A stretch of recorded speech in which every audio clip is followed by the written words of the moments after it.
सोचता हूँ तेरे पास आकर कैसे रोशन अपनी याद करें। चांद सा चेहरा, झील सी आंखें, समझ में नहीं आता तुझे देखें कि तुझसे बात करें। हेलो दोस्तों, मैं हूँ राजू विश्वकर्मा और मैं स्वागत करता हूँ आपका आपके अपने YouTube channel learning lover classes में। आज का जो आज का जो क्लास होगा वो क्लास 8 के साइंस के chapter number 1 crop production and management का होगा। क्रॉप प्रोडक्शन एंड मैनेजमेंट यानी कि फसल उत्पादन और क्रॉप प्रोडक्शन एंड मैनेजमेंट यानी कि फसल उत्पादन और प्रबंधन। इसको पढ़ने से पहले मैं आपको बता दूं कि इसमें पढ़ना क्या है। तो नाम से लग रहा है कि क्रॉप प्रोडक्शन नाम है, क्रॉप प्रोडक्शन एंड मैनेजमेंट, तो इसमें हमें क्रॉप के बारे में पढ़ने को मिलेगा। तो जान लेते हैं कि क्रॉप होता क्या है।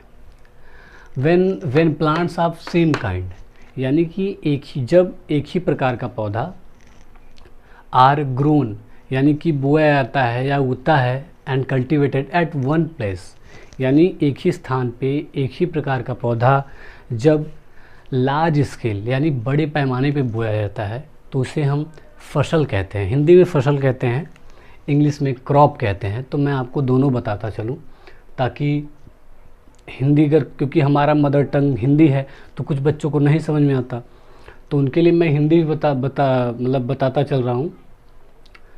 अब जैसे ये हो गया क्रॉप के बारे में कि क्रॉप होता क्या है। अब हम क्रॉप के टाइप्स को पढ़ेंगे, यानी कि जो क्रॉप होता है हमारा वो कितने टाइप्स का होता है। तो टाइप्स ऑफ क्रॉप यानी कि फसल कितने प्रकार के होते हैं। मेनली फसल जो हमारा क्रॉप होता है वो 2 टाइप्स होता है, यानी 2 प्रकार का होता है। एक का नाम है खरीफ, दूसरे का नाम है रबी। खरीफ क्रॉप और रबी क्रॉप। एक और क्रॉप होता है जिसे हम जैद क्रॉप कहते हैं। अब हम इस खरीफ क्रॉप, रबी क्रॉप और जैद क्रॉप्स को डिटेल्स में पढ़ेंगे। खरीफ क्रॉप जानते हैं खरीफ क्रॉप क्या होता है। The crops which are sown in rainy season are called kharif crops, यानी कि वो फसल, हिंदी में बता दूं भाई, द क्रॉप्स यानी फसल which are sown in rainy season are called kharif crops, यानी वो क्रॉप जो रैनी सीज़न में बोई जाती है, यानी कि जो रैनी सीज़न में उगाई जाती है, जो बारिश के मौसम में उगाई जाती है, उसे हम खरीफ क्रॉप्स कहते हैं। आप जानते होंगे इंडिया में जून टू सितंबर रैनी सीज़न होता है, मतलब जब बरसात होती है। तो अब इसके एग्जाम्पल भी देख लेते हैं कि खरीफ क्रॉप्स के एग्जाम्पल क्या क्या हैं। पैडी मीन्स जानते हैं धान। मेज़ मक्का, जिसे भुट्टा खाते हैं ना बढ़िया नींबू और नमक लगा के, हैं। सोयाबीन। ग्राउंडनट मतलब मूंगफली। कॉटन मतलब कपास।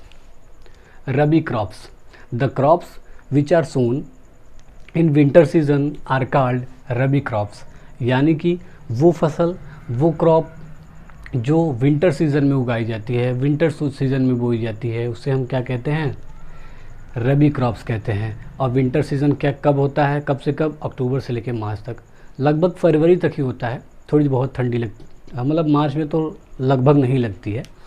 अक्टूबर टू मार्च भाई है। उसके एग्जाम्पल देख लेते हैं। वीट यानी कि गेहूँ। पी मीन्स हरा मटर, ठीक है। मस्टर्ड मीन्स सरसों।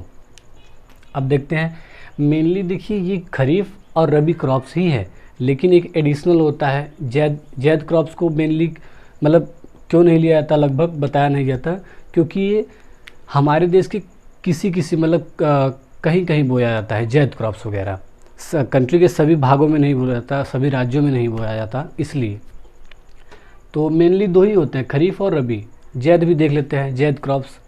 The crops which are sown in month of March to June are called zaid crops, यानी वो क्रॉप जो मार्च से लेकर जून के महीने के बीच बोया जाता है उसे हम जैद क्रॉप्स कहते हैं।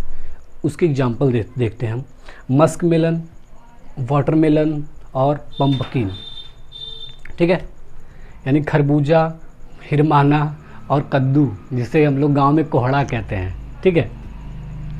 अब हम एग्रीकल्चर के प्रैक्टिस देखते हैं कि प्रैक्टिस क्या होता है।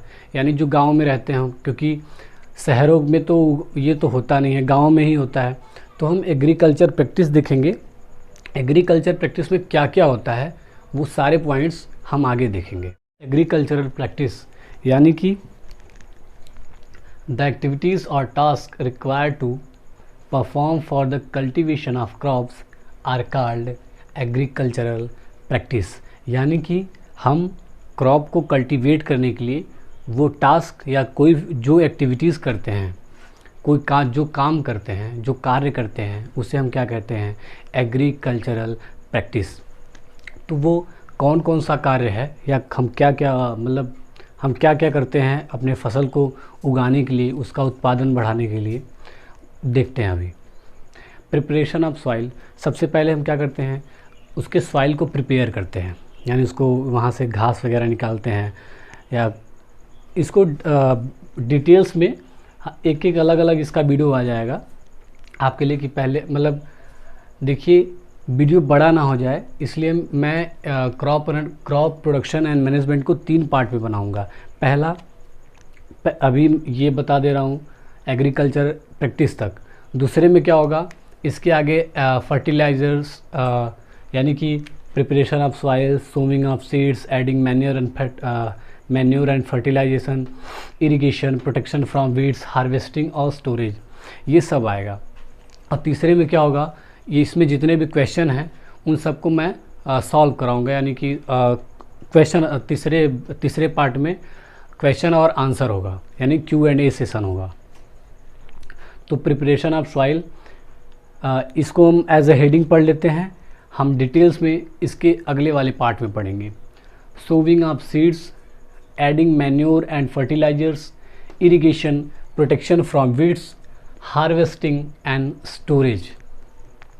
यानी कि पहले हम सॉइल को प्रिपेयर करते हैं, क्योंकि एक फसल जब हार्वेस्ट की जाती, काटी जाती, तो फिर दूसरी फसल को उगाने के लिए हमें क्या करना चाहिए, या क्या करना होता है, उसके सॉइल को प्रिपेयर करना पड़ता है। फिर सोइंग ऑफ सीड, यानी कि बीज को कैसे हम बोते हैं।